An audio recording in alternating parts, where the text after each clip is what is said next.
তো hey guys, welcome to new mini blog. তো আজকে অনেক দিন পরে ঘুরতে যেতেছি, বাড়িতে ভালো লাগতেছে না। তো কোথায় যেতেছি ভিডিওটা স্কিপ না করে ভিডিওর সাথে থাকো।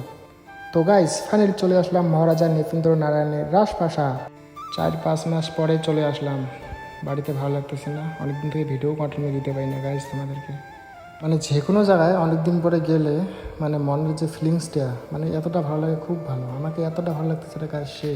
তো ভিডিও শ্যুট ফটোশ্যুট কমপ্লিট করার পরে বাজাজের একটা মশলা বাটা নিয়ে নিলাম। মার এটা অনেক দিনের ড্রিম ছিল, মার ড্রিমটা আজকে কমপ্লিট হয়ে গেল। তারপরে চলে আসলাম ফাইনালি একটা বিরিয়ানির দোকান। বন্ধু বলে বিরিয়ানি খাবে, সেই ভোগ লাগছে। ভিডিও শ্যুট ফটোশ্যুট করে দিয়ে আমাকে, আমি তো খাই না, বন্ধু খাইতেছে, আমি দেখতেছি। তারপর মুই চলে আসলাম আর একটা রেস্টুরেন্টত। এই জায়গার বন্ধু একটা কাজ করে, তার জন্য এই রেস্টুরেন্টত আসলাম। ভালো সার্ভিস, খাওয়া দাওয়া।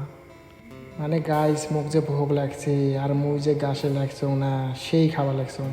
আর দেখো কতগুলো আইটেম, মানে মুই কি খাইম আর কি না খাইম সেই খাবার তাও দিছ। ভোগ লাগছে মুখ, সেই সকালতে খাইয়া গেছ 10টার সময়। আর বন্ধু কল লাগছ নাকি আর মা কর তুই এতক্ষণ খালো, মুই দেখছ মুই খান তুই দেখে।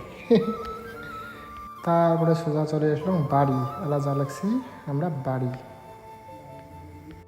তারপরে বাড়ি আসার পরে রেস্ট টেস্ট করার পরে সন্ধ্যেবেলা গেলাম ভেটাগুড়ি। মা বাবা লাগছে পাঙ্কা আনা লাগে, তার জন্য পাঙ্কা ধরে আসলাম।